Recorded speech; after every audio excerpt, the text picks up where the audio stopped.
जी, तो ये है अवामी राय और अवाम क्या कह रहे हैं ये आपने सुना है। साकिब बशीर साहब, मामला ये है कि जिस तरह हम पहले बात कर रहे हैं कि हमें ये बताया गया, ये दिखाया भी गया, ये सुनाया भी गया कि मुआशी अशारिये बेहतर हो रहे हैं, हर तरफ रेटिंग्स बेहतर हो रही हैं, लेकिन आम आदमी का घर नहीं चल रहा। आम आदमी की जो जेब है वो भी साथ ही साथ हल्की होती जा रही है। ज़्यादातर हिस्सा जो उसकी सैलरी का है, जो वो दिहाड़ी कमाता है, वो ये सिर्फ एक जगह से दूसरी जगह जाने के लिए दे देता है।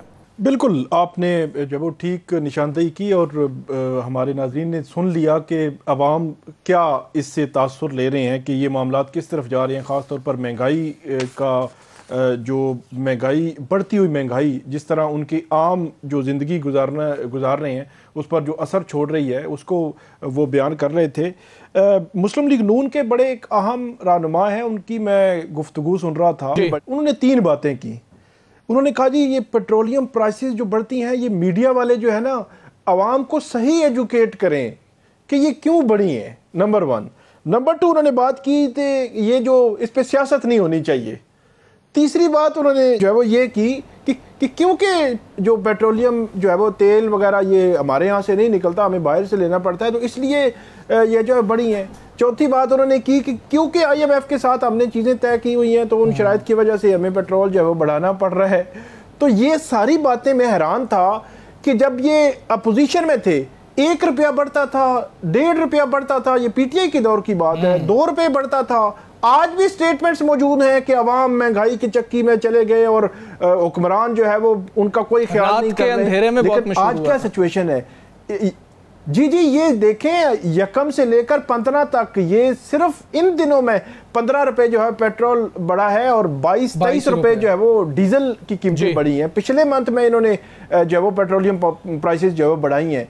और हैरान कौन तौर पर आज जो है वो फेडरल कैबिनेट का इजलास था, वहां पे प्राइम मिनिस्टर अगरचे दीगर मामलात में वो बात कर रहे थे, वो मुबारकबाद दे रहे थे जी एहसन इकबाल साहब आपने बड़ा अच्छा किया, आपने आज के दिन ही वो मतलब आपने ये प्राइसेस बढ़ा के हुकूमत अब फील भी नहीं कर रही। मतलब ये लेवल जो है मेरे लिए ज्यादा खौफनाक है कि एक फीलिंग होती है ना, वो फील करें कि ये एक मुश्किल हमें फैसला किया है, मुश्किल मरला है। हुकूमत जो है वो अवाम को जिस तरह पिछले 3 साल से इस तरह की बातें की जा रही हैं कि आप जो है वो इसको बर्दाश्त करें, सब्र करें, हालात बेहतर हो जाएंगे, वो भी अब नहीं कहते।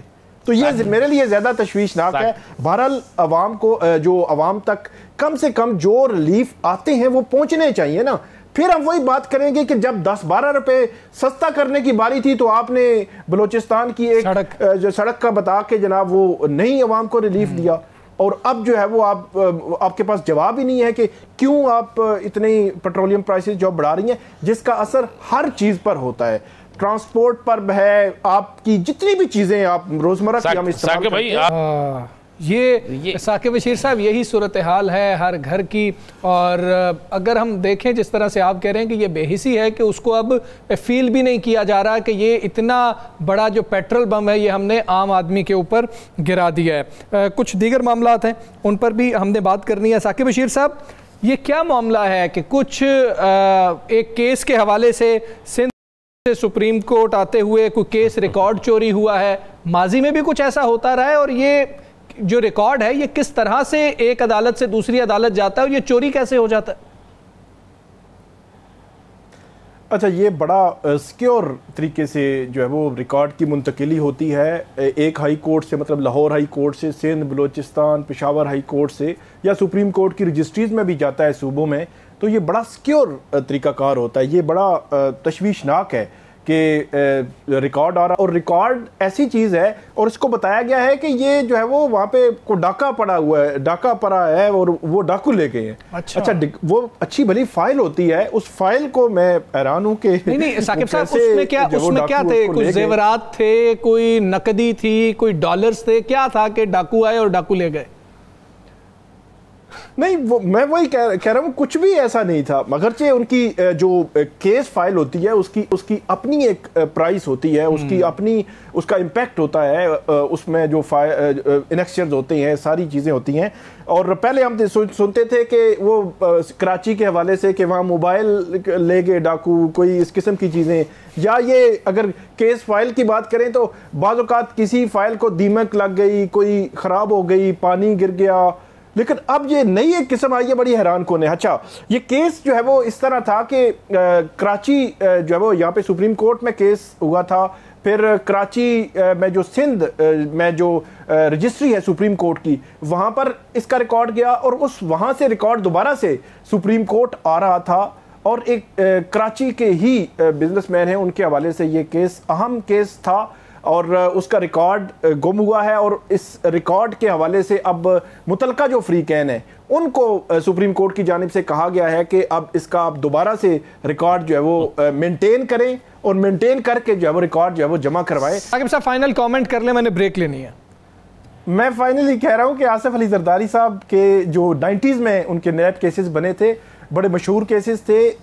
यहाँ रावलपिंडी में जो हाई कोर्ट बेंच है रावलपिंडी का, वहाँ से सुप्रीम कोर्ट रिकॉर्ड आना था, तो नैब ने ये जवाब दिया था इस्लामाबाद हाई कोर्ट को कि वो रिकॉर्ड सुप्रीम कोर्ट से पिंडी बेंच जाना था, तो दरमियान में कहीं लापता हो गया, वो नहीं मिला, आज तक नहीं मिला। उसी वजह से फिर आसिफ अली जरदारी साहब को रिलीफ भी मिला।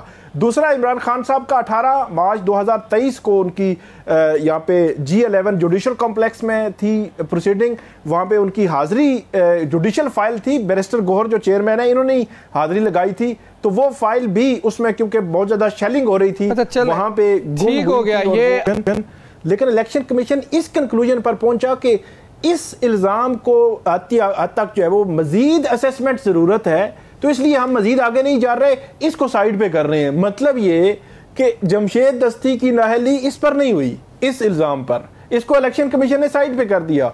और दूसरा इल्ज़ाम उन पे जो असासों का लगा वो भी अंडर डिस्कशन रहा, उसमें भी काफ़ी तकनीकी मामला हैं। लेकिन इसमें जो एक सुप्रीम कोर्ट का फैसला है, जस्टिस काजी फायज ईसा उन्होंने फैसला दिया था, वो फैसला जमशेद दस्ती के केस को सपोर्ट करेगा। और उस फैसले की बुनियाद पर मेरी ये अपनी रीडिंग है कि सुप्रीम कोर्ट से जमशेद दस्ती को रिलीफ भी मिल जाएगा और सुप्रीम कोर्ट जो है वो इस फैसले को मुमकिन तौर पर मुअत्तल भी कर सकती है। इसमें जिस तरह आपने देखा था ना कि जो आया था कोयटा का केस, वो अलग था वैसे, उस केस में भी सुप्रीम कोर्ट ने बाद में रिलीफ दे दिया था, इलेक्शन कमीशन की हद तक जो है ट्रिब्यूनल की हद तक उनको रिलीफ नहीं मिला था। लेकिन इस केस में भी सारा केस मैंने पढ़ा, ऐसे बिल्कुल बातें जो है वो चल रही हैं। जो आपने बात की इमरान खान साहब के केस के हवाले से, वो रेगुलर बेंच में ही आएगा, लेकिन उसमें मामला ये है कि क्या वो कल वकालतनामा पे दस्तखत कराने के लिए उनके वकील गए थे, लेकिन जो अडयाला जेल के हुकाम ने उनको कहा कि आज तो वक्त गुजर गया, आप फिर कभी आइएगा, फिर आपको जो है वो दस्तखत करवा के देंगे। तो वो तकरीबन अभी वकालतनामे पे साइन होंगे, फिर दायरी होगी, फिर सुप्रीम कोर्ट जो है वो उस मामले को देखेगी। लेकिन इस जो आपने निशानदेही की कोट लखपत जेल में जो विटनेस है, गवाह है, उसके हवाले से अहम एक मामला जो है वो सामने आया है। लेकिन इसी के साथ साथ जो चीज़ पीटीआई और पीटीआई के पार्लियामेंटेरियंस को देखने वाली है, जहां 5 अगस्त जो है वो ज़ेर बहस है और अहम है, वहीं 15 और 20 अगस्त भी बड़ी अहम है, क्योंकि उससे पहले 9 मई के केसेस के फैसले भी आने के इम्कानात हैं, क्योंकि मुख्तलिफ जगहों पे ट्रायल चल रहे हैं। हम पहले भी बात कर चुके हैं इस पे। फैसलाबाद इस पे मेरा ख्याल है फैसलाबाद नंबर 1 रहेगा। आप ये कह रहे थे कि फैसलाबाद से आ जाए।